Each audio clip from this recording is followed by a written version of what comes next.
से 31 तक लोकेशन जो हैं वो किस पर्पस के लिए हैं? इंटरप्ट्स के लिए। अब आप जब भी कोड लिखना शुरू करेंगे, जब आपने इंटरप्ट्स यूज करनी है तो आप 32 के बाद या 32 से आगे शुरू करें। तो वो हम कैसे करते हैं? .org 32. So before writing your main code in assembly, no, you are doing .org 0 because you are not using interrupt, so it doesn't matter. That part was also used for your own instructions. But if you are using interrupts, you will start your code from 32, and this code is specified for interrupt. Whenever interrupt will come, it will come. For example, in case of external interrupt, these first two locations, for example, I have specified these locations. Here it will come. Whenever external interrupt will come, let's say external interrupt 0. Here we have 3 interrupts, int 0, int 1, int 2. Whenever int 0 will come, it will come at this point. Whenever interrupt timer will come, timer 0 for example, it will come here on next address 2, 3. Whenever ADC will come, it will come 4, 5 at 4, 5. So these 32 0x32 locations, this is our memory which is actually for interrupts. Whenever interrupt will come, it will go always to a particular location, always to a particular location. So we do not need to bother about anything. Timer की interrupt चाहे यहाँ से generate हो, इधर generate हो, इधर generate हो, इधर जनरेट हो, इधर जनरेट हो, इधर जनरेट हो, ये जाएगा इधर। इंस्ट्रक्शन पॉइंटर को किधर ले जाएगा? इस जगह पे। But no, the problem is कि हम तो उसमें इस इंटरप्ट रूटीन में 30 इंस्ट्रक्शंस लिखना चाह रहे थे। No new problem has arisen. We wanted to, our interrupt routine is a bigger. हम उस इंटरप्ट रूटीन को, फॉर एग्जांपल मुझे कॉल आई है, मैसेज आया, अब मैं उस मैसेज को पहले रीड करूंगा, फिर उसने कोई, मेरे फ्रेंड ने कोई इन्फॉर्मेशन देखी है, मैं उसको वो जाके बुक में देखूंगा, उसके फिर मैं पिक्चर्स लूँगा, पिक्चर्स लेके मैं उसे सेंड करूँगा, फिर मैं उसको राइट करूँगा कि इसको एक्सप्लेन करूँगा, एक्सप्लेन करने के बाद वो मुझे दोबारा क्वेश्चन पूछेगा, मैं फिर उसका आंसर दूंगा, तो इट विल टेक 2-3 मिनट्स। तो काफ़ी बड़ी रूटीन है, ठीक है। अब ये रूटीन काफ़ी बड़ी है, but here we have only 2 locations for this timer or for external interrupt, for ADC interrupt. What we do? We have no at least 2 locations where we know that we should go there. Here what we will do? It will come to this location, and here we will say go to label. जैसे call करते थे, हमें पता था ना call के case में क्या करना था, एक लेबल पे चले। अब ये लेबल जो यहाँ पे है, या इसको आप कह सकते हैं एडीसी रूटीन, टाइमर रूटीन, जो भी आपने नाम देना, ये एक लेबल है, लेबल का नाम कुछ भी हो सकता है, ठीक है। आप इसे क्या कहेंगे? Go to label. जब भी वो इस जगह पे पहुंचेगा, वहां पे सिर्फ आपके पास 2 लोकेशन है, एक पे वो पहुंचा, अगले पे आपने उसे कहा गो टू लेबल। यहाँ पे आपने सारा रिटर्न वो किया, आखिर में रिटर्न आई गई। तो जहां भी इंटरप्ट कॉल हुई होगी, इस पॉइंट पे, इस पॉइंट पे, इस पॉइंट पे, वो एड्रेस तो पहले से सेव करके गया था, तो रिटर्न आई जब भी आप करेंगे वो उसी जगह पे चला जाएगा। ये बिल्कुल ऐसे ही है जैसे आप कहते हैं ना, खाना काबा में जाए तो जो जब पहली नज़र खाना काबा पे पड़ती है ना, तो आपकी हर दुआ कबूल होती है। जब भी आपकी पहली नज़र खाना काबा पे ना, हमें मतलब हमारा ये बिलीव है। तो अब आप जब वहाँ पे जाते हैं तो, लेकिन आपने तो दुआएं तो बहुत सारी मांगनी होती हैं, तो लोग क्या करते हैं, वो पहली दुआ ये मांगते हैं, अल्लाह ताला मैं जितनी आगे दुआएं मांगूं सारी कबूल हो जाए, ठीक हो गया। तो same here we have a small space, लेकिन हमारे पास दुआएं बहुत बड़ी हैं, हमने बहुत सारी दुआएं मांगी हैं। वो यहाँ पे हम इन सारी दुआओं को एग्जीक्यूट करना चाह रहे हैं कि ये सारे काम हमारे हो जाए, ठीक है। अब यहाँ पे सिर्फ हमारे पास 2 लोकेशंस थी, वो इसलिए थी ताकि हमें स्पेसिफिक लोकेशन पता हो कि इधर जाना है, ताकि इधर चले जाएं। यहाँ पे जाके हमने क्या टेक्निक यूज़ की, अच्छा यहाँ तो पहुँच गया ना, इधर से हम अपनी मर्जी से जिधर भी जाना था चले गए, सारे जितना काम चाहिए थे हमें, जितनी दुआएं थी वो सारी मंजूर करवाई, सारे काम अपने पूरे करवाए, फिर अब वापस ठीक हो गया।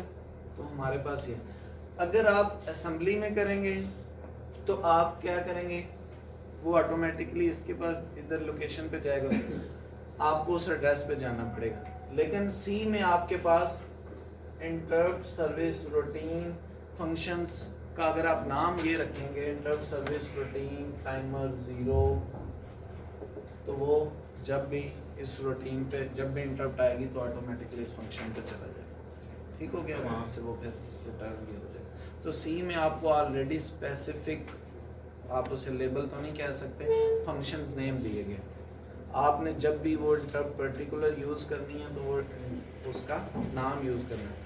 हो सकता है मैंने ये नाम जो है वो प्रॉपर ना लिखा हो, क्यों? क्योंकि मैं चाह रहा हूँ कि आप लोग डाटा शीट या बुक या मैनुअल एक दफ़ा ज़रूर देखें। मैंने आपको ऑलरेडी मैनुअल प्रोवाइड कर दिया, बट आई वांट कि यहाँ पे मैं सारा कुछ ना कर दूँ और आप जो है वो बनाया जो है उसको ना यूज़ करें। I just want you people to be conscious, so when you read your book you have to be conscious, but I am giving you already all the material that whenever you look like this thing you should know what we are doing। ठीक है, जब भी आपको ये चीज़ लिखी हुई हो आपको पता हो। No, if you are using Intel processor there might be an more interrupts, so they might specify this location up to 100x, this is hexa address 0x32 not decimal address. ठीक है, तो ये सिर्फ 32 लोकेशन ही, 0x32 is bigger than 32। तो आप लोग different processor पे जब शिफ्ट होंगे तो आपको प्रॉब्लम नहीं होना चाहिए। कॉन्सेप्ट्स यही हैं, एक प्रोसेसर हम आपको पढ़ा सकते हैं इस ड्यूरिंग डिग्री में। आप जॉब के लिए जाएंगे तो might you are using Intel, might you are using AVR, और might you are using some other processor, और maybe tomorrow you are in a company where you have to design a processor. ठीक है, आप general purpose processor और special purpose processor कुछ भी कर सकते हैं। कॉन्सेप्ट्स वही हैं, कहाँ पे आपको चाहिए कहाँ पे नहीं चाहिए। वाह, इसके बाद आप कंप्यूटर आर्किटेक्चर का एक सब्जेक्ट पढ़ेंगे, उसमें आपको ये कॉन्सेप्ट्स दोबारा हेल्पफुल करेंगे। ठीक है, क्योंकि उसमें आप डिज़ाइनिंग की तरफ ज़्यादा जाएंगे। जी, you were asking a question. Internal में ये है कि आपके पास चिप है, उस चिप के अंदर ही आपने टाइमर मॉड्यूल भी एक स्पेशल रखा हुआ है, ADC भी रखा हुआ है, UART भी रखा हुआ है, and there may be others. यहाँ से जो इंटरप्ट जनरेट होगी वो चिप के अंदर से ही जनरेट होगी। ठीक है, बोलना। लेकिन आप अगर आउटर वर्ल्ड से किसी सिग्नल को मॉनिटर करना चाह रहे हैं, किसी पल्स को या कोई बाहर से किसी स्विच को, किसी भी चीज़ को हम देखते हैं, कोई एक एग्जाम्पल्स, तो वो एक्सटर्नल होता है। ठीक हो गया, external coming from outer world of micro processor, this is from special purpose modules. जी, anyone have any other question? No question? Okay ji, so let me show you some examples and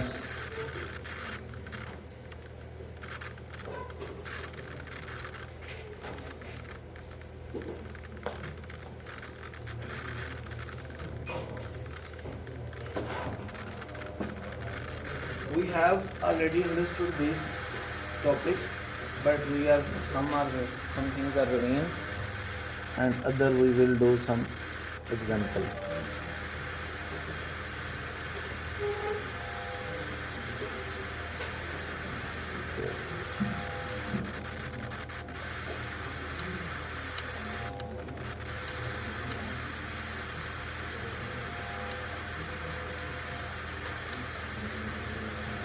automatically कुछ problem करें।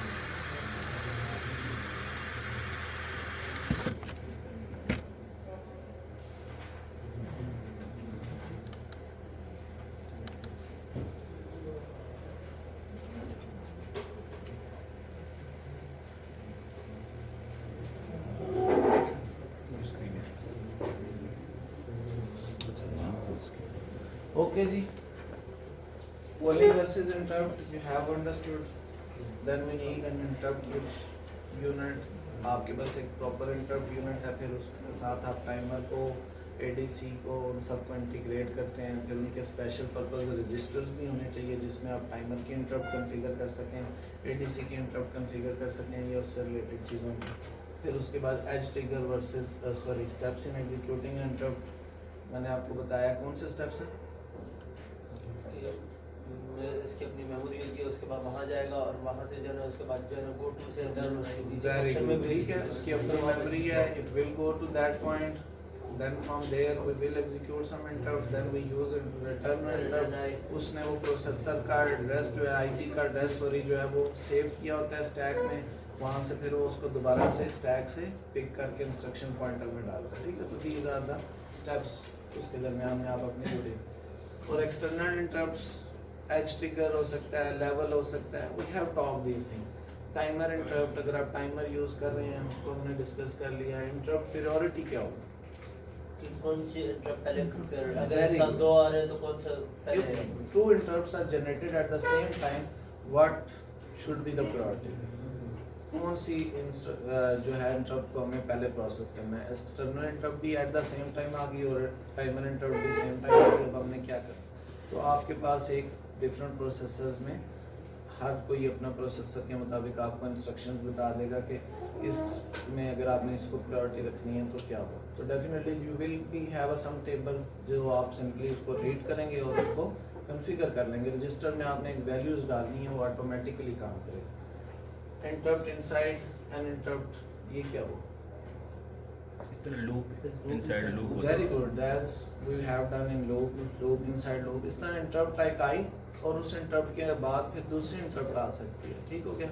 For example हमारे पास, आपके पास जो है आप दरवाजे पे गए, दरवाज़ा खोलने के लिए किसी ने रिंग किया, अब आप दरवाज़ा खोलने जा रहे हैं लेकिन एट द सेम टाइम आपके गेस्ट अभी घर में बैठे हुए हैं। आप दरवाज़ा खोलने गए उनको चेक करने के लिए कि बेल बजी है। अभी आपको क्या एग्जीक्यूट करना था, आप जाके गेट पे चेक करें और उसको प्रोसेस करें कि दूध वाला है या कोई और है, जो भी आपने इंटरप्ट रूटीन रन करें। बट उसी वक्त अलार्म बज जाता है, फायर अलार्म।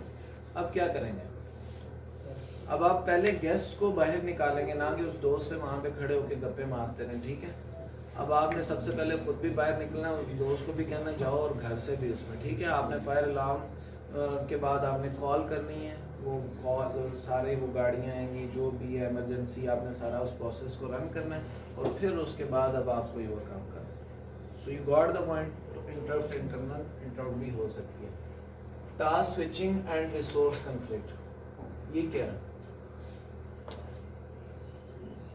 रिसोर्स कन्फ्लिक्ट होता क्या है। लिमिटेड रिसोर्स है, लिमिटेड रिसोर्स है, आप हो सकता है कि रिसोर्स को दो चीज़ें दो दफ़ा यूज़ करना चाह रहे हैं तो उसमें रिसोर्स कन्फ्लिक्ट आ जाएगा। आप टाइमर ज़ीरो है, लेट से आप टाइमर ज़ीरो है, आप उसको एक पर्पज़ के लिए यूज़ कर रहे हैं, साथ किसी और के भी यूज़ कर रहे हैं, फिर क्या होगा। तो आपके पास एक सोल्यूशन तो ये है कि मल्टीपल टाइमर्स यूज़ कर लें। अगर आपका उस इंटरप्ट की उस टाइमर की इंटरप्ट और दो इंटरप्ट्स इकट्ठी आ गई, उसमें आपको इशू हो रहा है कि आपने कोई रिसोर्स यूज़ करना है, तो वो आपने फिर कैसे हैंडल करने हैं, वो भी हम साथ थोड़ा सा इसमें फिर वही असम्बली में पहले काम करेंगे, फिर सी में, आप दोनों में इसमें एग्जांपल जो है ना वो आपकी बुक में अवेलेबल है। Polling I have discussed you, know we look at the code, how we actually use the code of polling. Polling का कोड आप कैसे यूज़ करते हो, अनलेस कोई सिग्नल ट्रू नहीं हो जाता, अनलेस काउंटर की वैल्यू 1 नहीं हो जाती, अनलेस 255 नहीं हो जाती, अनलेस एक्सटर्नल जो इंटरप्ट आ रही थी उसकी वैल्यू 1 नहीं हो जाती, आप उसको चेक करते रहते, आप बार बार उसे चेक करते रहते हैं। अगर वो फॉर एग्जांपल 0 हो जाए तो आप कोई प्रोसेस रन कर लेंगे, अपनी इंटरप्ट रूटीन रन कर लेंगे, otherwise you are polling it again and till infinite. So no, your processor is doing nothing but just checking that interrupt or that actually that value, it is polling all the time. But in interrupt case what we do, आप normal task कर रहे हैं, जब भी interrupt आएगी वो इस instruction में, यहाँ पे 100 इंस्ट्रक्शन है, हमने पहले एक्सप्लेन किया, 50th इंस्ट्रक्शन पे इंटरप्ट आती है या 80th इंस्ट्रक्शन पे इंटरप्ट आती है, वो इस पे जाएगा, इंटरप्ट को रन करेगा, पर्टिकुलर लोकेशन पे आप वो जाएगा, वहाँ से आप उसको इंटरप्ट को रन करेंगे, वापस आके जिस जगह से इंटरप्ट कॉल हुई होगी उसी जगह आ जाएगा। ठीक हो गया। तो इसमें क्या हुआ, हमारा प्रोसेसर कोई और काम कर सकता है क्योंकि हमने एक स्पेशल पर्पस मॉड्यूल यूज़ कर लिया, वो काम कर रहा है।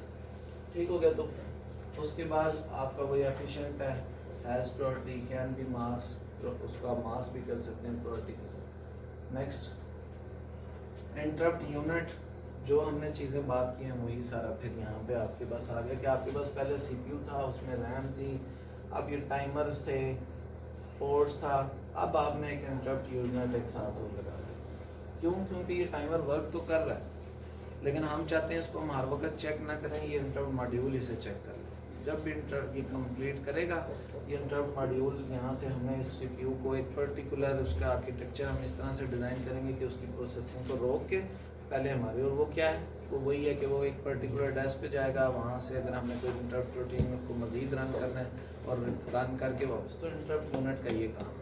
इसके अपने रजिस्टर्स होंगे जिसको हम कॉन्फ़िगर कर देंगे कि जी एक्सटर्नल इंटरप्ट आए तो पॉजिटिव एज हमने डिटेक्ट करना है, नेगेटिव एज करना है, जो हमने सारी बातें अभी की हैं। ठीक है, तो ये जस्ट एक ब्लॉक डायग्राम है कि एक यूनिट इसमें एक्स्ट्रा आपके पास ऐड हो गया। ठीक हो गया। ये क्या है, स्टेटस रजिस्टर, हमने याद है पढ़ा था फ्लैग्स जब हमने बात की थी, कैरी फ्लैग होता है, नेगेटिव फ्लैग होता है, साइन फ्लैग होता है, ओवरफ्लो फ्लैग होता है। उस वक्त मैंने आपसे बात की थी कि इंटरप्ट फ्लैग होता है। तो वो इंटरप्ट फ्लैग क्या है, जब भी इंटरप्ट आई तो ये इंटरप्ट फ्लैग आई ठीक है, इस स्टेटस से। तो आपका एक फ्लैग में एक फ्लैग आपका स्टेटस रजिस्टर, स्टेटस रजिस्टर से क्यों कह रहे हैं, क्योंकि डिफरेंट स्टेटस बता रहे हैं। वैसे हर कोई फ्लैग है, ये carry flag, zero flag, interrupt flag. ठीक हो गया। तो डिफरेंट फ्लैग्स हैं और उस पूरे फ्लैग्स के रजिस्टर को हम क्या कहते हैं, स्टेटस रजिस्टर। जी this is the interrupt unit registers. क्या इससे पता चल रहा है, अभी हमने कुछ थोड़ा सा बात की है, वैसे इसकी डिस्क्रिप्शन अभी आ जाएगी, लेकिन what are you looking from it. अभी मैंने बात की थी ना कि आपके इंटरप्ट 0 हो सकती है, 1 हो सकती है, तो ये यही है। अगर आपने इस इंटरप्ट को इनेबल करना है इंट 1 को, तो आप इसमें 1 लिख दें। तो अगर आप इसको 1 करना चाह रहे हैं, इंटरप्ट 1 को आप यूज़ करना चाह रहे हैं, तो आप क्या वैल्यू लिखेंगे, 1 0 0 0 0, यहाँ पे कुछ भी लिखना है 0 0 फॉर एग्जाम्पल। इन दोनों को हम देखते हैं ये क्या है। तो आपको इस जगह पे 1 लाजमी लिखना है, 0 को इनेबल करना है, इस जगह पे लिखना है। फिर उसके बाद ये आपके पास क्या है, TOIE 0, timer interrupt 0, timer interrupt 1। और ये कौन सा है, ये अब आप एक्चुअली जब टाइमर का चैप्टर पढ़ेंगे तो आपको मजीद क्लियर हो जाएगा। टाइमर 2 मोड में रन हो सकता है, ठीक है, एक वो है ओवरफ्लो मोड में और एक कंपेयर मोड में। तो उनकी अपनी अपनी इंटरप्ट्स होंगी, ठीक है। तो इसलिए आपको डिटेल में जाने की जरूरत नहीं, सिर्फ आपको ये पता होना चाहिए कि टाइमर जब भी 255 पे पहुंचेगा टाइमर 0, तो ये यहाँ पे वैल्यू उसको या उसको आप अनेबल। TIFR क्या है, sorry this is something else. TOV 0 क्या है, दिस इज द जो मैं आपको बता रहा था, जब भी वो ओवरफ्लो होगा तो यहाँ पे हाई हो जाएगा, जब भी वो कंपेयर से इक्वल वैल्यू हो जाएगी तो ये। अभी आपको कंपेयर और ओवरफ्लो का ज़्यादा आइडिया नहीं, लेकिन सिर्फ इतना माइंड में रखें कि टाइमर जो आपने काउंटिंग के लिए लगाया, जब वो अपनी काउंटिंग 255 तक रीच कर लेता है तो इस इंटरप्ट को हाई कर देगा। तो ये आपके पास सिंपल रजिस्टर में जी। यहाँ पे ढूंढें कहाँ कहाँ पे इंटरप्ट आपको एक्सटर्नल इंटरप्ट आप ले सकते हैं। ऐड मेगा 16 और 32 जी, PD2 PD3 और very good. Interrupt 2 is available at PP2, interrupt 0 is available at here, and interrupt 1 is available. So these are special pins और ये मल्टीप्लेक्स हुई है। नॉर्मली ये पिन किस पर्पस के लिए यूज हो रही थी, PD2 डिजिटल पिन के लिए। अब आप जब इसको कॉन्फ़िगर कर देंगे कि मैंने इंटरप्ट यूज़ करना है, तो यही पिन जो है वो इंटरप्ट के लिए यूज़ होना शुरू हो जाएगी। कॉन्सेप्ट्स अगर क्लियर हो तो आप वैल्यूज़ पुट कर ही लेते हैं। ठीक है, अगर आपको कंसेप्ट क्लियर हो, इंटरप्ट क्या है, पोलिंग क्या है, इंटरनल इंटरप्ट क्या है, एक्सटर्नल क्या है, टाइमर है, टाइमर यूज़ क्यों कर रहे हैं, टाइमर की इंटरप्ट कैसे आएगी, या इंटरप्ट को पोल, टाइमर को पोल कैसे करना है, तो आप ये काम कर ही लेते हैं। This was the addresses. मैंने अपने एड्रेस उस टाइम आपको बताए थे कि 0 पे लेट से इंटरनल इंटरप्ट है, 1 पे टाइमर है, लेकिन अब आपने AVR यूज़ करना है। मेरा प्रोसेसर तो मैंने तो बनाया नहीं है, तो ये डाटा शीट किसने दी हुई है, AVR में, ठीक है। अब उसने आपको बता दिया कि जब भी रीसेट की इंटरप्ट आएगी तो कहाँ पे जाएगा आपका इंस्ट्रक्शन पॉइंटर, 0 पे। क्यों? क्योंकि जब भी आप रीसेट का बटन प्रेस करते हैं तो आपने शुरू से स्टार्ट करना होता है ना, हमेशा आप क्या करते हैं, शुरू से ही स्टार्ट करें, तो इसलिए सबसे पहला जो होना चाहिए एड्रेस वो रीसेट का ही होना चाहिए। तो सबसे पहले अगर रीसेट जब भी आप प्रेस करेंगे तो ऑटोमेटिकली इंस्ट्रक्शन पॉइंटर किसी भी जगह कहाँ चला जाएगा, 0 पे, और उसके बाद हमने कुछ नहीं करना होता, हमने वापस उसको नॉर्मल रूटीन को रन करना। अगर एक्सटर्नल इंटरप्ट 0 आए तो कहाँ जाएगा, 02 एड्रेस पे, और आगे उसके बाद 4 रिक्वेस्ट 1 के लिए तुम्हारे पास यहाँ कितनी लोकेशन है, 2 2 और 3 2 और 3 लोकेशन हम किस पर्पस के लिए यूज कर सकते हैं, एक्सटर्नल के लिए। और हम यहाँ पे क्या करते हैं, वही जो मैंने आपको कहा, दुआ मांगने के साथ ही हम कहते हैं सारी दुआएं कबूल। तो हम यहाँ पे आगे लिख देते हैं गो टू दिस, वहाँ पे हम 100 इंस्ट्रक्शंस रन करते हैं, वहाँ से रिटर्न आई कर लेते हैं, ठीक। तो ये सारे एड्रेसेस हैं, आपको रट्टा नहीं मारना, आपको इसको बाय हार्ट याद नहीं करना। कुछ चीज़ें याद हो जाएंगी बार बार यूज़ करते हुए, लेकिन आपको इसको रट्टा मारने की जरूरत नहीं। ये सारी चीज़ें आपको पेपर में भी अवेलेबल होंगी, लैब अगर आपको कहा जाएगा करने को तो लैब में भी अवेलेबल होंगी, प्रैक्टिकल में भी अवेलेबल होंगी। इवन आप इंटरव्यू के लिए जाते हैं तो आपने सिर्फ कॉन्सेप्ट उन्हें बताना है कि ये इस तरह से होता है, आपको ये इन्फॉर्मेशन है। जस्ट कल मैं प्रोसेसर बना रहा हूँ तो this is my information, you will design a processor, तो आप अपनी इन्फॉर्मेशन दे देंगे, ही विल डिज़ाइन तो ही विल गिव, जैसे यूज़र मैनुअल है, ठीक हो गया। बीच में स्लाइड बुक की तो नहीं है, नीचे का ओके जी। 4D pins with alternate function are shown in table 3, ठीक है। तो वो हमने आपको पहले से बता दिया कि उसका alternate function है, multiplex functions है। नेक्स्ट जी, जो स्टेप्स अभी हमने सारे बताए हैं उसको हम यहाँ पे थोड़ा सा देखते हैं प्रोसेसर कैसे एग्जीक्यूट करेगा। क्या क्या थे स्टेप्स, जब भी कोई इंटरप्ट आएगी, लेट्स से एक्सटर्नल इंटरप्ट है, तो क्या करेगा प्रोसेसर, सबसे पहले प्रोसेसर क्या करता है, उससे पहले कुछ और काम करता है। जब भी इंटरप्ट आएगी उसने वापस आना है कि नहीं आना, तो उसके लिए क्या करेगा, एड्रेस सेव करेगा, वो एड्रेस को सेव करेगा, उसके बाद फिर क्या करेगा, खुद उस इंटरप्ट के एड्रेस पे चला जाएगा, ठीक है। वहां से जब भी वो कंप्लीट कर लेगा तो फिर वो वापस लोड करेगा स्टैक मेमोरी से और उस जगह पे चला जाएगा। तो स्टैक मेमोरी में सबसे, तो अभी ये हमारे पास सेट मेगा 16 है, फॉर एग्जांपल हम इसकी इंटरप्ट 0 को यूज़ करना चाह रहे हैं, एक्सटर्नल इंटरप्ट को हम यूज़ करना चाह रहे हैं। जब भी इस पे सिग्नल आएगा, इंटरप्ट डिटेक्ट होगी, नॉर्मली हम कोई अपना दूसरा काम कर रहे थे, ये इसके बाद इंटरप्ट आएगी तो अब हमने कहाँ जाना है, इंटरप्ट पे। ये हमारे पास कोड लिखा हुआ है। अब देखें .org 0, यहाँ से हमने क्या कर दिया, जंप मेन, ठीक है। और मेन कहाँ पे है, ये है, ठीक हो गया। स्टैक पॉइंटर हमने क्यों इनिशियलाइज करते हैं,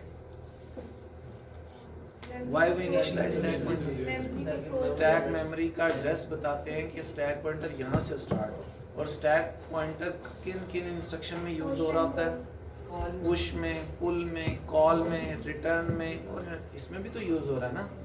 अगर आप इनमें से कोई इंस्ट्रक्शन यूज नहीं कर रहे तो स्टैक पॉइंटर को इनिशियलाइज करने के लिए 4 इंस्ट्रक्शन की आपको जरूरत नहीं होती, क्योंकि आपने सारी मेमोरी में कहीं पे स्टैक का फिलहाल काम है। लेकिन अगर आपने कुछ इस तरह का काम करना है तो you should know where your stack pointer is. अगर मैंने कोई चीज़ स्टैक करनी है इसमें किसी अलमारी में, तो मुझे पता होना चाहिए ना मैं कहाँ पे स्टैक करना चाह रहा हूँ, तो मेरे कंट्रोल में होना चाहिए स्टैक पॉइंटर। तो मैंने स्टैक पॉइंटर को इनिशियलाइज कर दिया मेमोरी के एंड से, ठीक हो गया। उसके बाद सेट बिट इमीडिएट DDRC, ये क्या किया,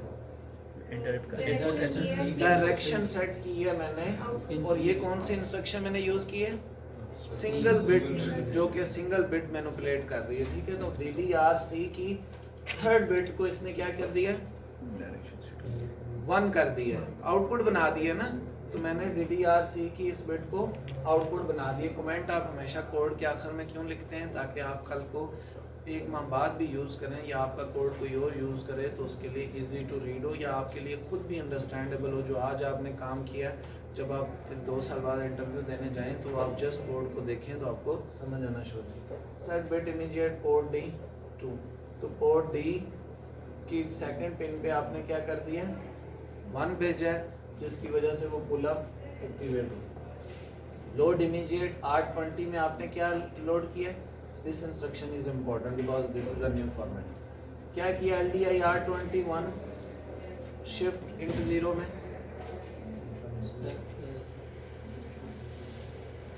अभी मैंने आपको बताया था अगर आपने इंटरप्ट 0 को इनेबल करना है तो आपको क्या करना है?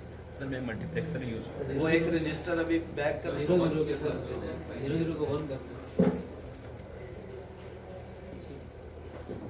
देखो यहाँ में अगर आपने इसको इनेबल करना है तो क्या करना है?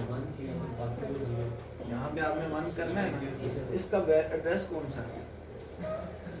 0 1 2 3 4 5 6 है ना। अगर तो आप 6 याद रख सकते हैं फिर तो ठीक है कि आपने उसके 6 बिट को हमेशा 1 करना है। अगर if you can remember then it's okay. अगर रिमेम्बर नहीं रख सकते तो असेंबलर आपको ये आसानी प्रोवाइड करता है कि आप इसके इंट 0 का नाम तो याद रख सकते हैं ना। आप जब इंट 0 लिखेंगे तो इसका मतलब क्या है? 6 है।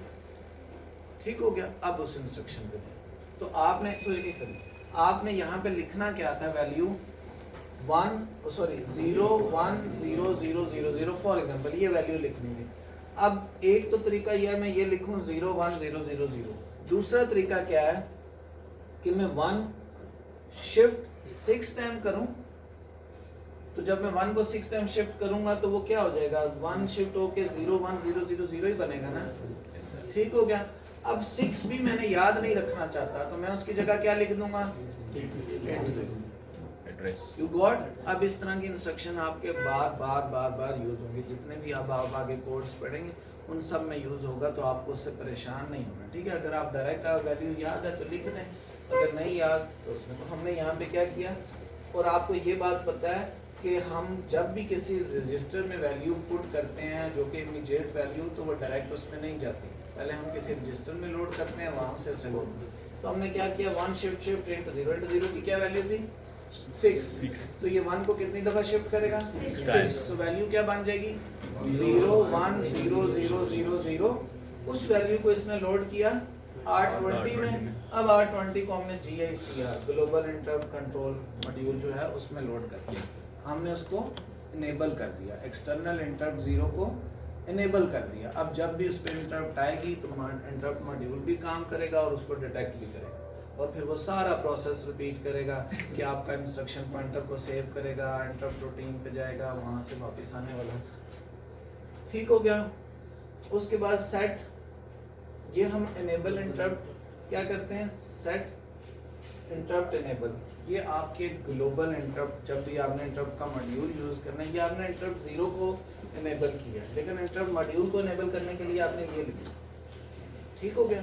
इसको पहले लिखें या उसको बाद में लिखें कोई फर्क नहीं पड़ता है, लेकिन आपके पास 2 चीजें, एक है उस इंटरप्ट मॉड्यूल को इनेबल करना और एक है पर्टिकुलर इंटरप्ट को इनेबल करना। अब आप टाइमर के इंटरप्ट अभी यूज नहीं कर रहे, ADC के इंटरप्ट अभी आप यूज नहीं कर रहे, तो मैंने वो इनेबल नहीं की। तो मैंने क्या किया? उसको मॉड्यूल को इनेबल किया और साथ मैंने कहा टाइमर एक्सटर्नल इंटरप्ट 0 इनेबल कर दो। LDI R30 में 3 मूव किया, R31 में 4 मूव किया। सिंपल कोई भी इंस्ट्रक्शंस हैं। ठीक है। ये इंस्ट्रक्शन सिर्फ सर इंटरनल के लिए है सर? कौन सी? ये SEI, ये उसको ग्लोबल इंटरप्ट जो उसका मॉड्यूल है ना उसको इनेबल करने के लिए इंटरनल। हाँ, सेट इनेबल। Yes sir. ठीक हो गया। यहाँ पे अब आपने क्या किया? Enable interrupt. ठीक है। ये सिंपल कोई भी इंस्ट्रक्शन है, आप इन 2 वैल्यूज को ऐड करना चाह रहे थे, ऐड किया, ये आपकी नॉर्मल रूटीन है। ठीक है। अब आपने क्या किया, क्योंकि अभी वो समझाने के लिए तो हेयर जंप हेयर कर दिया। अब वो बार बार इस कोड में, ये आप अभी तो यूजफुल कोड नहीं है, लेकिन आप इस कोड में बार बार अपना नॉर्मल काम कर रहे हैं, जो कि नॉर्मल काम आपका क्या है, jump here jump here jump here, this is no your normal work.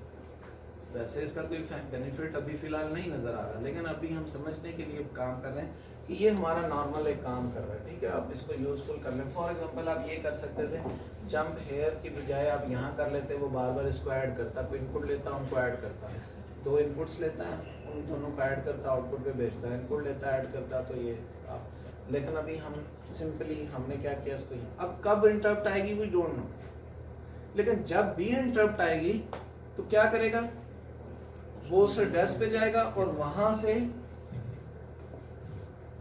कौन सी लोकेशन पे जाएगा, 02 पे।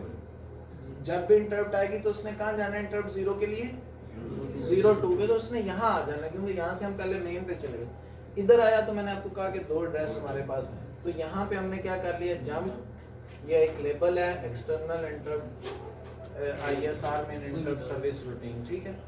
ये हमने खुद से एक नाम रख लिया, ठीक हो गया, और ये हमने उसको लेबल दे दिया। यहाँ से गो टू, क्योंकि गो टू की इंस्ट्रक्शन तो इसमें नहीं है, इसमें जंप की इंस्ट्रक्शन है ना, तो हमने जंप की इंस्ट्रक्शन ली और यहाँ चले गए। यहाँ पे अब हमने उसको क्या प्रोसेस करना है, जो भी बाहर से इंफॉर्मेशन आई उसको जो भी प्रोसेस करना है। यहाँ क्या किया, सिंपली पिन C से आपने इंफॉर्मेशन रीड की, LDI में आपने कुछ मूव किया, उन दोनों को एक्सॉर किया आपस में, दिस इज एन एक्सॉर, इन दोनों का एक्सॉर किया, आउट किया, और ये रिटर्न आई जहाँ से, कहाँ से आई है, अभी इस वक्त यहाँ पे जंप गई, किया से ठीक है। Addition operation. आप यहाँ पे अगर जंप हेयर की बजाय आप यहाँ पे हेयर लिख देते तो ये कोड रन कर रहा होता, तो इस जगह भी आ सकती है इंस्ट्रक्शन, इस जगह भी, इस जगह भी।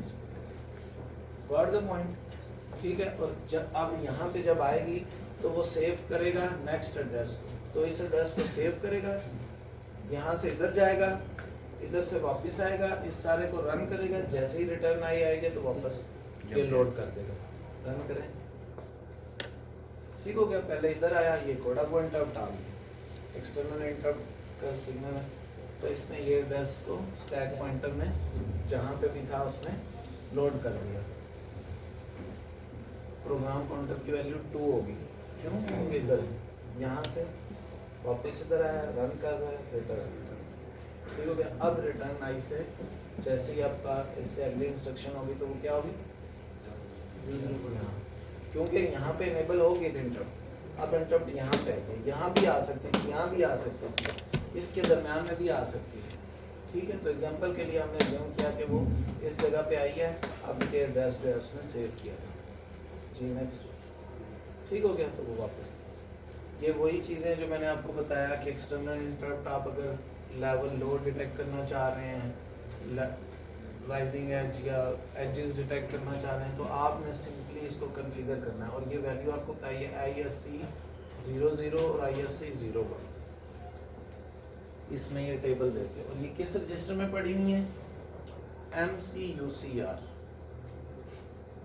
अगर आप चाह रहे हैं, लेट्स से आप चाह रहे हैं कि आपने फॉलिंग एज को डिटेक्ट करना